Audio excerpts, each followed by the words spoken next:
গড়ার লক্ষ্য নিয়ে আমরা এখানে আজকে যোগদান মেলা আয়োজন করেছি। আমি প্রথমেই আপনাদের সবাইকে শ্রদ্ধা, সম্মান, শুভেচ্ছা, অভিনন্দন, নমস্কার, সালাম, জোহার জানাই এবং জাতীয়তাবাদী দেশপ্রেমিক গৈরিক অভিনন্দন জ্ঞাপন করি। এখানকার যারা মন্ডল প্রেসিডেন্ট আছেন,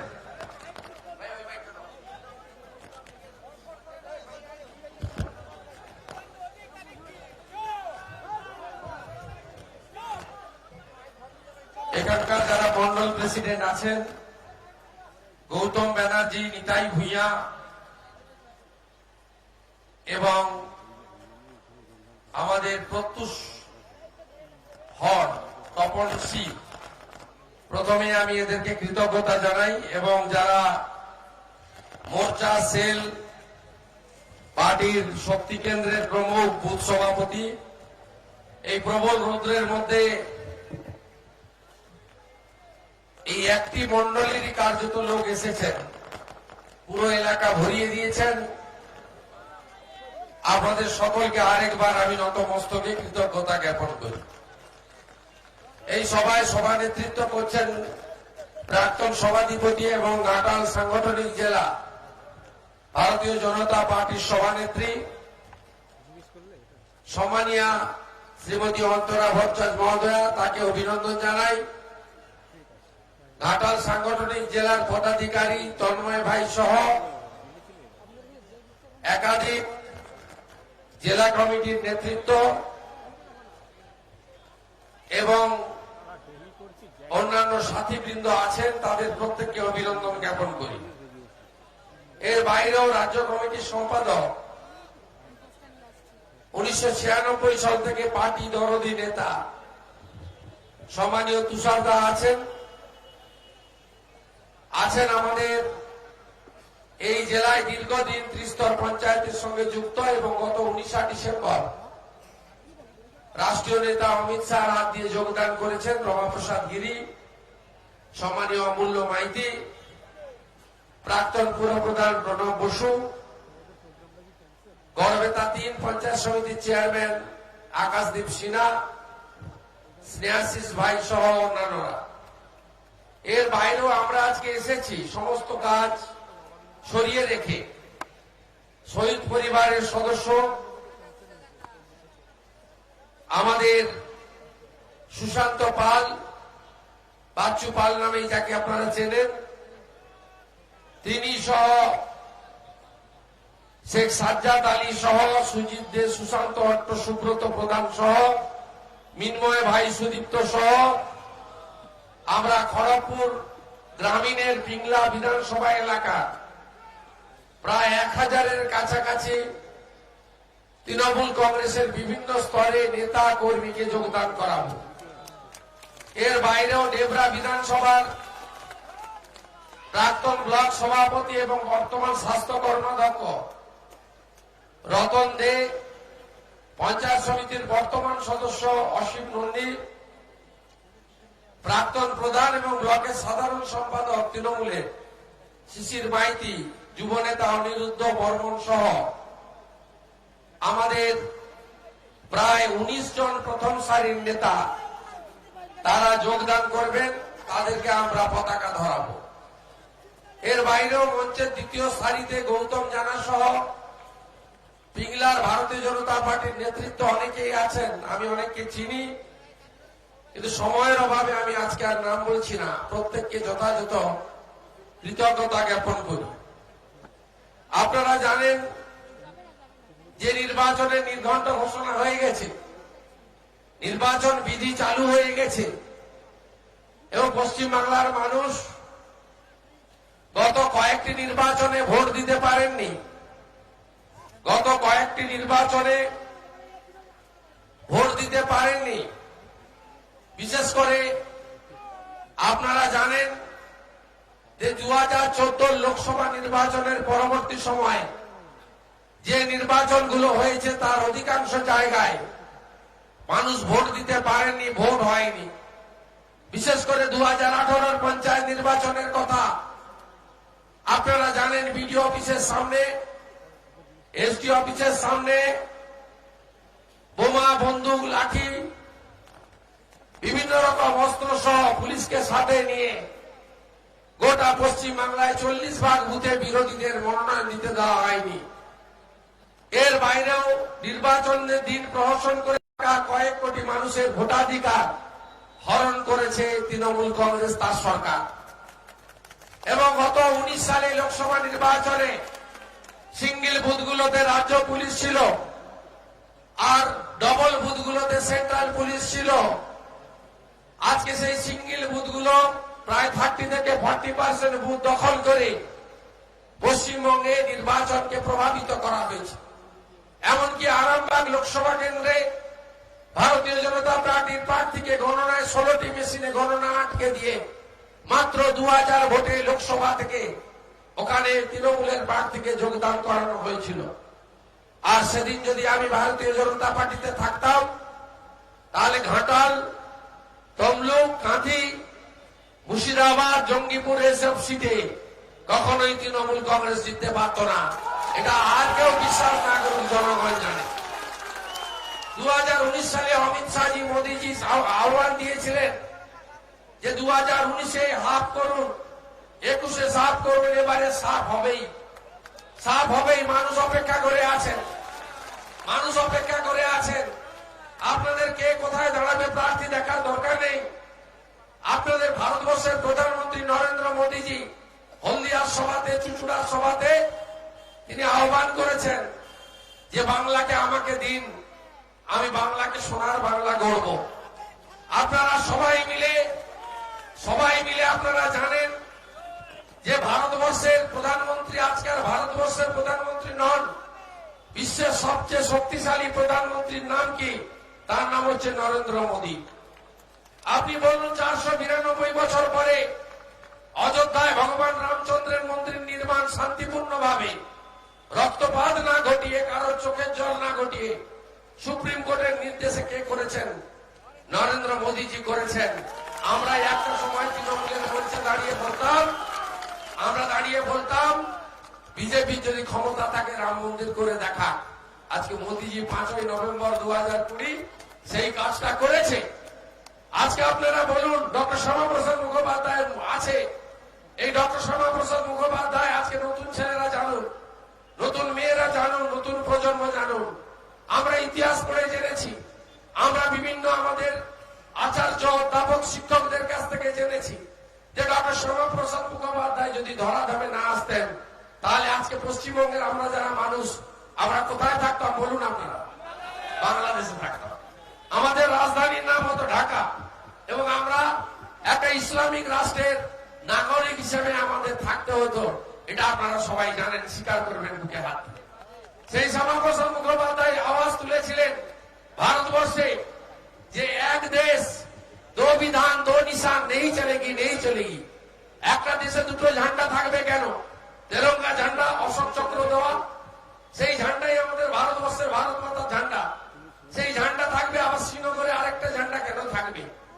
আজকে আপনারা বলুন, 370 ধারা বাতিল করলো কে? নরেন্দ্র মোদী। আবার কে? এতদিনের লড়াই আজকে জয়যুক্ত আমরা হয়েছি।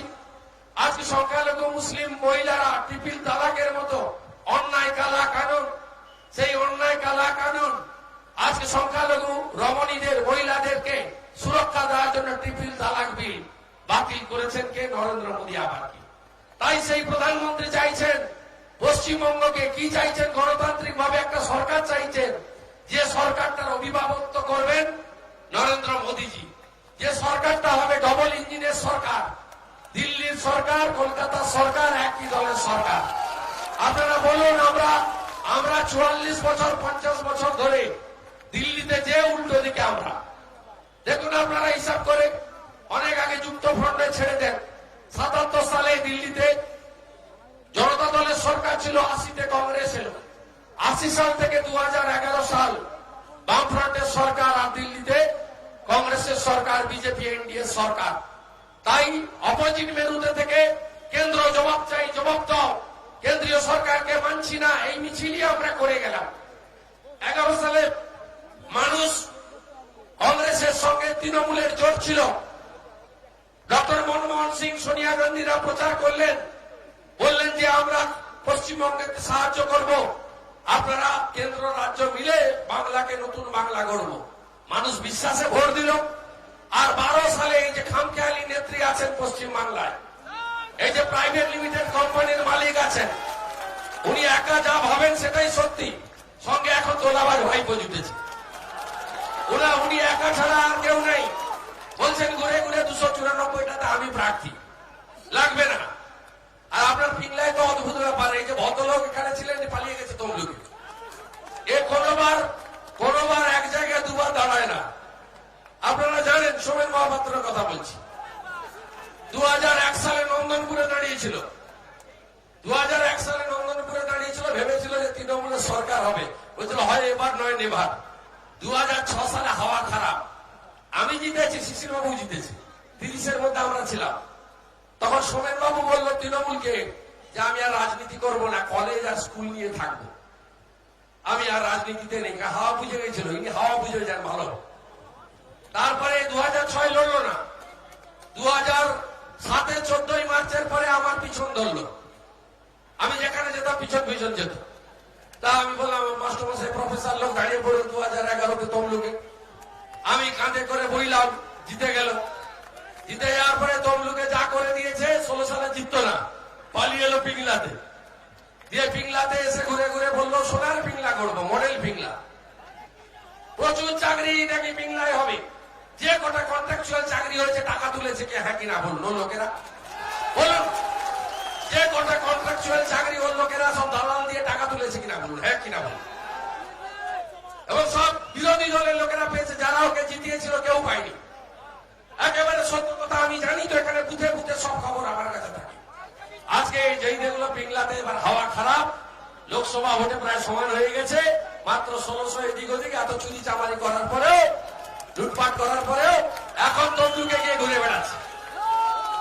তাই পিংলা আসন তৃণমূল কংগ্রেস হারবে, এটা স্পষ্ট বোঝা যাচ্ছে। তাদের প্রার্থী মন্ত্রী এলাকা ছেড়ে পালিয়েছে, আর যিনি দাঁড়াচ্ছেন একটা বুথে তো হারে সম্ভব। তিনি বড় বড় কথা বলে বেড়াচ্ছেন আমার সম্পর্কে। তার জামা কাপড় আগে কেমন ছিল, বদলেছে কিনা, গাড়ি বদলেছে কিনা, গালগুলো কেমন চকচক চকচক করছে, কতক্ষণ বিউটি পার্লারে যায় মেদিনীপুরে। এই লোকটাকে এবারে তুলে ভালো করে ফেলতে দিবে কিনা জানি না। এসব বলার পরে হয়তো ঘুরে বেড়াচ্ছে বিহারের সেই কি বলে যে বুদ্ধিদাতারা ঘুরে বেড়াচ্ছে, 500 কোটির বুদ্ধিদাতা। 500 কোটির বুদ্ধিদাতা 100 দিনের কাজে টাকা ঝরা। এদেরকে এবারে হারাতে হবে। পশ্চিমবঙ্গে আমরাই বলেছিলাম না 2,03,000 কোটি টাকা ঋণের বোঝা করলো কে, বাম ফ্রন্ট আবার কে। দিদিমণি কত করেছে শুনবেন? 4,60,000 কোটি টাকা ঋণ, গোটা বাংলাটাকে দেউলিয়া করেছে। বেকার 2 কোটি বেকার পশ্চিমবঙ্গে, যন্ত্রণা। এই দেখুন না, আজকেও বাড়ির সামনে গিয়ে কালকে দেখছিলাম এসএসসি ছাত্রছাত্রীরা, তার 3 দিন আগে দেখলাম শিক্ষা মিত্ররা কালীঘাটে আপনার কালী নালাতে সাঁতার কাটছে। বাড়ির সামনে মুখ্যমন্ত্রী, এখনো যান প্যারা টিচার বাইরে বসে আছে বিকাশ ভবনের বাইরে। আনএডেড মাদ্রাসা, গোটা রাজ্যে কোথাও চাকরি নাই। আর উনি বললেই বলছেন 1.5 থেকে 2 কোটি চাকরি দিয়েছি। কে চাকরি পেয়েছে বলুন? আর যদি কেউ পেয়ে থাকে, প্রাণী মিত্র 1500 টাকা, চালের কুইন্টাল 3,500 টাকা। আর এই সিভিক ভলেন্টিয়ার্স গুলোকে 6 মাস অন্তর অন্তর এক্সটেনশন দেয়। এদের অ্যাপয়েন্টমেন্ট নেই, এদের ভোট এলে 1000 টাকা করে বেতন বাড়িয়ে দেয় যদি ভোটেরা কিছু করে কাজ করবো। আর ভয় দেখায় বিজেপি এলে। তা বিজেপি এলে তোমাদের দাঁড়াবে না ভাই। বিজেপি এলে এমন তোমাদের বেতন দেবে, অন্তত তোমাদের যাতে ভালো বাড়ি মেয়ের বিয়ে দেয় সে ব্যবস্থা বিজেপি। বিজেপি কাউকে তাড়ানোর নীতিতে নেই। 14টা স্টেটে বিজেপি সরকার আছে। কাকে দাঁড়িয়েছে? ট্রাকের মালিকরা আমাকে যন্ত্রণা বলেন যে আমাদের এক্সেল বাড়ায়নি, সব রাজ্য বাড়িয়ে দিয়েছে। ট্রাকের মালিকদের আমি বলছি যে ভারতীয় জনতা পার্টি সরকার এলে 7 দিনের মধ্যে অর্ডার পাবেন। 14টা স্টেটে যা হচ্ছে বিজেপি পরিচালিত, আপনি সে অধিকার পাবেন। আর এই গাড়ি দাঁড় করিয়ে টাকা তুলছে, গোটা খড়গপুর লোকাল, পিংলা, ডেবরা, কাঁসাই নদী, সব নদী কেটে তছনছ, গাড়ির প্যাড আর টাকা তোলা। কোথায় যাচ্ছে? একজন কি বললে রেগে যাচ্ছে মাননীয়? জয় শ্রীরাম বললে। ভারত মাতা কি, ভারত মাতা কি, জয় শ্রীরাম, জয় জয় শ্রীরাম, হরে কৃষ্ণ হরে হরে। আর একজন রেগে যাচ্ছে তোলাবাজ ভাইপো। আমি কাগজ দেখিয়েছিলাম থাইল্যান্ডে টাকা জমা হয়, আমি নাম বলিনি, কিন্তু ম্যাডাম নাড়ালা ওই বলে দিল যে আমার বউর নাম বলছে, বউকে ধরে টানছে কেন? আরে বউর অ্যাকাউন্টে যদি বিদেশে টাকা যায়, তার আমার নাকি দুটো বাবার নাম, দুটো ভিসা। আমার কথা নয়, ব্যক্তিগত আক্রমণ করি না। আমি এটা বলেছিলাম বলে মানহানির মামলা করেছিল বর্ধমান কোর্টে। আজকে কলকাতা হাইকোর্ট স্থগিতাদেশ দিয়ে দিয়েছে। অতএব এদেরকে যদি দাঁত আড়াতে পারেন, বাংলার সর্বনাশ, বাংলার সর্বনাশ। বেকারের চাকরি নাই। বলুন কৃষকরা পিএম কিষাণ কেন পাননি? মোদীজি বলেছে সরকার এলে প্রথম 18,000 টাকা করে কৃষকদের দিয়ে দিব আমরা। আজকে বলুন আপনারা কৃষকদের কি অবস্থা করেছে? আলু চাষ অর্ধেক হয়ে গেছে। আজকে ধান চাষিরা এমএসপি কেন্দ্রীয় সরকারের মিনিমাম সাপোর্ট প্রাইস ধান বিক্রি করতে পারেন না। আজকে বলছে খাদ্য সাথী বন্ধ হয়ে যাবে, মহিলাদের ভয় দেখাচ্ছে। আরে খাদ্য সাথী বলে কিছু নেই, ওটা ফুড সিকিউরিটি, মোদীজির চাল। আপনারা লকডাউনের সময় দেখেননি 81 কোটি ভারতবর্ষের লোককে 5 কেজি চাল, 1 কেজি করে ডাল কে দিয়েছে? নরেন্দ্র মোদী দিয়েছে। 3 মাস গ্যাস ফ্রি কে দিয়েছে? নরেন্দ্র মোদী দিয়েছে। আর গ্যাস পেট্রোল নিয়ে লাফানোর কিছু নেই, কয়েকদিন পরে বেলুন চুপসে যাবে। অপেক্ষা করুন, একটু অপেক্ষা করুন। তৃণমূল কোম্পানির লোকেরা দেখতে থাকুন না, দেখবি আর জ্বলবি, লুচির মতো ফুলবি, তাই তো? আমরা এবারে জিতবো, নতুন বাংলা গড়ব। এই পুরো পশ্চিম মেদিনীপুর জেলা, এই জেলাতে এত দুর্নীতিগ্রস্ত, সর্বস্তরে 100 দিনের কাজ প্রধানমন্ত্রী বাড়ি দিচ্ছেন, পিএমওয়াই এসে বলছে বাংলা আবাস যোজনা, এবং 20,000 টাকা করে কমিশন দিচ্ছে সেই বাড়িগুলো থেকে। আপনারা দেখেছেন প্রাইমারি স্কুলে যে বাচ্চাদের এত পাপ করছে এরা, এদেরকে সমর্থন করবেন? প্রাইমারি স্কুলে বাচ্চাদের যে জামা প্যান্ট দেওয়া হয় 400 টাকা করে সেন্ট্রাল গভর্নমেন্ট দেয়, সমগ্র শিক্ষা মিশনে 150 টাকার জামা প্যান্ট দেয়। লাস্ট 2018-তে দিয়েছিল, 2 বছর বাচ্চারা পায়নি। জুতো আপনি বলুন তো, বাচ্চার বাবার অ্যাকাউন্টে দিতে পারে, জুতো পরা বাধ্যতামূলক করতে পারে। জুতোটাও কলকাতা থেকে করে, কারো পায়ে হয় না, কারো পায়ে হয় না, কারণ ওখানে তোলাবাজ ভাইপোর কার্ড বানিয়েছে, ব্যাগে কার্ড বানিয়েছে, স্কুলের ব্যাগে।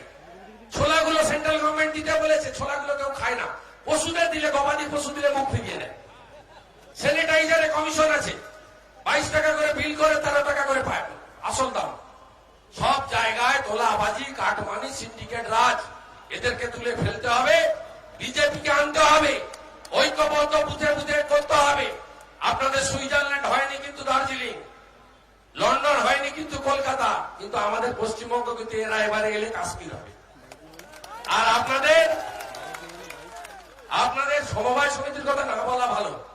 কোন সরকার, বামফ্রন্ট সরকার, তার আগে কংগ্রেসের সরকার, কেউ নেই। শুনে রাখুন ভাই, সমবায় সমিতি 2000 কোটি টাকা স্টেট কোঅপারেটিভ ব্যাংকের থেকে আমফানের সময় ঋণ নিয়েছে। 2000 কোটি টাকা স্টেট কোঅপারেটিভ ব্যাংক থেকে রাজ্য সরকার নিয়েছে, কোন সরকার নিতে পারে না। এখানকার আধিকারিক এমবি রাওকে দিয়ে জোর করে অর্ডার করিয়ে স্পেশাল অফিসারকে দিয়ে 2000 কোটি টাকা, আপনার আমার টাকা, যে সমবায় ব্যাংকে আপনারা টাকা রেখেছেন, সেই সমবায়ের টাকা মাননীয় মুখ্যমন্ত্রী 2000 কোটি টাকা নিয়ে বসে আছেন, কোনদিন শোধ করবে না। তার মানে চিট ফান্ডে কত গেছে বলুন? কার কার টাকা গেছে? কত টাকা গেছে? রোজ ভ্যালি মনে পড়ছে, এত ভুলে যাচ্ছেন কেন তাড়াতাড়ি? সারদায় কত টাকা গেছে? প্রয়াগে কত টাকা গেছে? আইকরে কত টাকা গেছে? এই যে চন্দ্রকোনা রোডে প্রমোদ মান্না এমপিএস কত চুরি করেছে বলুন? সর্বশান্ত করেনি আপনাদের?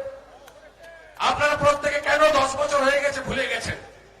বিজেপি এলে টাকা ফেরত হবে। ওই চিট ফান্ডের সব বাড়ি ক্রোক করে, জমি ক্রোক করে, সব চিট ফান্ডের টাকা আমরা ফেরত করাবো। মোদীজির হাতে পশ্চিমবঙ্গ তুলে দিতে হবে এবং বুথগুলোতে দুর্ভেদ্য দুর্গ করুন। শুধুমাত্র নির্বাচন কমিশনের উপরে ভরসা করলে হবে না। কারণ এখনো দেখছেন না, দেখছেন কি কাণ্ড, দেখুন নবান্নতে মিটিং হচ্ছে, নরেন্দ্র মোদী বহিরাগত, অমিত শাহ বহিরাগত, আর তেজস্বী যাবৎ ঘরের জামাই। নবান্নতে মিটিং করছে, ভোটের সময় প্রেস কনফারেন্স করছে নবান্নর সামনে দাঁড়িয়ে। আর এই সকালবেলার কাগজগুলো পড়বেন না, এই বর্তমান, আনন্দবাজার এগুলো পড়বেন না, এগুলো সব ওই অ্যাডভার্টাইজমেন্টের টাকা দিয়ে সকাল থেকে বাজনা বাজায়, উন্নয়ন উন্নয়ন উন্নয়নের বাজনা। সব কেন্দ্রীয় সরকারের প্রধানমন্ত্রী আবাস যোজনা, স্বচ্ছ ভারত অভিযান, বাথরুম থেকেও টাকা ঝেড়েছে তৃণমূলের লোকেরা। মোদীজি দিয়েছে 9,000 টাকা করে প্রত্যেকের বাথরুম তৈরি করার জন্য, সেখান থেকে ডেকেছে, ঝেড়েছে টাকা। আর মায়েদের বলি, এসএইচজি গ্রুপের মায়েদের এসএইচজির টাকা সেন্ট্রাল গভর্নমেন্টের টাকা। এই এসএইচজির টাকা নিয়ে আপনারা এতটুকু ভীত আতঙ্কিত হবেন না। বলছে অ্যাকাউন্ট বন্ধ করে দেবো। কে কার অ্যাকাউন্ট বন্ধ করে দেবো? আপনারা শুনে রাখুন, 2রা মে বিজেপি সরকার হবে, তার 3 মাসের মধ্যে পৌরসভা কর্পোরেশনের ভোট হবে, আর তার 6 মাসের মধ্যে দেখবেন এই যে পঞ্চায়েত গুলো আছে না, ত্রিপুরার মতো লাইন দিয়ে পদত্যাগ পত্র জমা দেবে, পদত্যাগ পত্র জমা দেবে। পঞ্চায়েতের ভোটের প্রস্তুতিটাও নিয়ে নেন, 6 মাসের মধ্যেই হয়তো পঞ্চায়েতের নির্বাচন করতে হবে। অতএব এত ভয় পাওয়ার কারণ নেই। জব কার্ড কেড়ে নিবে, বার্ধক্য ভাতা বন্ধ করে দিবে। এখন তো তৃণমূলের বলার কিছু নেই, ধমক আর চমক, এর বাইরে কিচ্ছু নাই। আর শুনুন, তৃণমূল কংগ্রেস দুয়ারে সরকার, এখন দুয়ারে সিবিআই, এখন দুয়ারে সরকার বলছে না। আর স্বাস্থ্য খাতের কার্ড হচ্ছে জাল কার্ড, ভোটের সময় ভোট সাথী কার্ড। যদি মমতা বন্দ্যোপাধ্যায় মুখ্যমন্ত্রী এত দরদি হতো, তাহলে তো বলে দিতে পারতো আধার কার্ড মানেই হেলথ কার্ড, আধার কার্ড থাকলেই হেলথ কার্ড। আধার কার্ড এইটা দিতে হবে তো, কারণ আমফানে যা টাকা ঝেড়েছে তৃণমূল, 20,000 টাকা কজন পেয়েছেন? মোদীজি টাকা দিয়েছিল, পাননি, কেউ পাননি।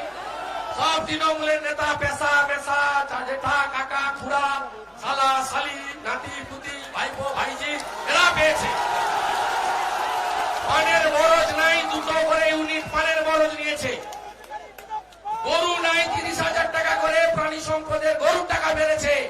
এই হিন্দু লোক আপনারা গরুর নামে কেউ টাকা মারে?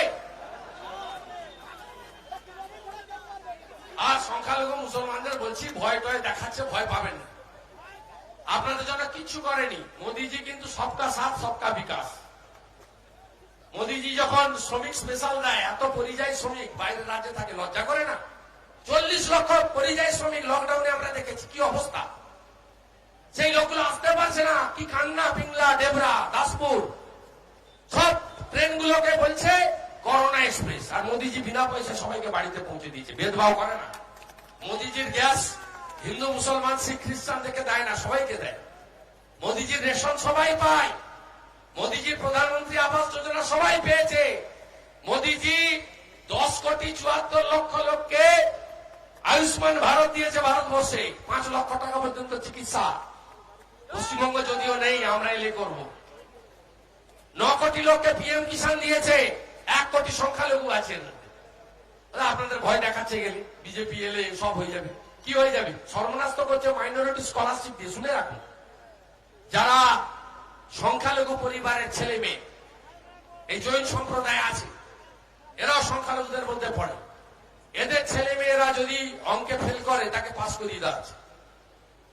50 পাইয়ে দিচ্ছে, 50% না পেলে স্কলারশিপ পাবে না। তার মানে বাবা মা জানতে পারলো না তার ছেলেটা অঙ্কে কাঁচা না ইংরেজিতে কাঁচা। সর্বনাশটা কেমন করছে দেখুন ভোট ব্যাংকের জন্য। তাই এই সরকারকে তুলে ফেলতে হবে, এবং পিসি ভাইপোর যে সরকার, কাটমানির সরকার, একে তুলে ফেলতে হবে। আমরা মেদিনীপুর যখন রাস্তায় নেমেছি, আমরা পারব। আর সব জায়গায় ঝগড়া লাগিয়ে দিচ্ছে, আদিবাসীদের সঙ্গে মাহাতো, মাহাতোদের সঙ্গে আদিবাসী, সব নিজেদের মধ্যে ঝগড়া লাগাচ্ছে। আমি তাড়াতাড়ি যাব, কারণ এয়ারপোর্টে ফ্লাইট ধরে যেতে হবে। দিল্লিতে আমাদের পার্টির মিটিং আছে, নির্দেশ আছে আমার যাওয়ার, আমাকে সেখানে যেতে হবে। এবং আমি নন্দীগ্রামে মমতা বন্দ্যোপাধ্যায়কে হারাবো, আপনারা নিশ্চিত থাকুন, হারাবো আমি। আমাকে দল প্রার্থী করলেও হারাবো সরাসরি, অন্য কাউকে প্রার্থী করলেও আমি পদ্ম ফুল ফুটাবো, দায়িত্বটা আমার। আপনারা পিংলা জিতাবেন তো? পিংলা জিতাবেন তো? পিংলা জিতাবেন তো? আপনারা পিংলাটা জেতান, আমরা যা বলছি করে দেখাবো। কারণ একটা পরিবারের পার্টি বিজেপি নয়, বিজেপি একটা পৃথিবীর সর্ববৃহৎ পার্টি। এই পার্টি মানুষের পার্টি, এই পার্টি দেশাত্মবোধ, দেশপ্রেম, ভ্রাতৃত্ববোধ এবং জাতীয়তাবাদ বিশ্বাস করে।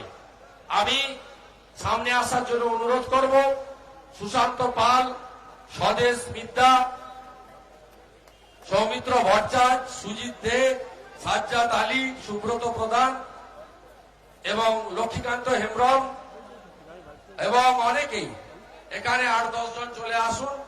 রতন দে মন্ডল, অনিরুদ্ধ দেব বর্মন, আশিস ভুইয়া, সনাতন, আমি তুষার দাকে, অন্তরা ভট্টাচার্য মহোদয়কে, তন্ময় আছো, বর্মন ভাই আছো, জেলার মেম্বার অমূল্যদা, রমাপ্রসাদ গিরি, প্রণবদা, সবাই মিলে জয়েন করেন। সৌমিত্র বন্দে মাতরম, बीजेपी जिंदाबाद, भारत माता की, भारत माता की जय जय श्री राम, जय जय श्री राम, हरे कृष्ण हरे हरे, हरे कृष्ण हरे हरे, नरेंद्र मोदी जिंदाबाद, बीजेपी जिंदाबाद, भारत माता की। এবারে সুশান্ত পাল 2-1 মিনিট বলবেন। আপনারা একটু দাঁড়িয়ে পড়েছেন, দাঁড়িয়ে থাকুন। সুশান্ত পাল শহীদ পরিবারের, আমার হাত দিয়ে তৃণমূলে অনেক আগে এসেছিল, অনেক বঞ্চিত, তার মুখ থেকে 2-3 মিনিট শুনে নেন। নমস্কার, আমাকে চেনেন তো সবাই? আমি আপনাদের ঘরের ছেলে বাচ্চু।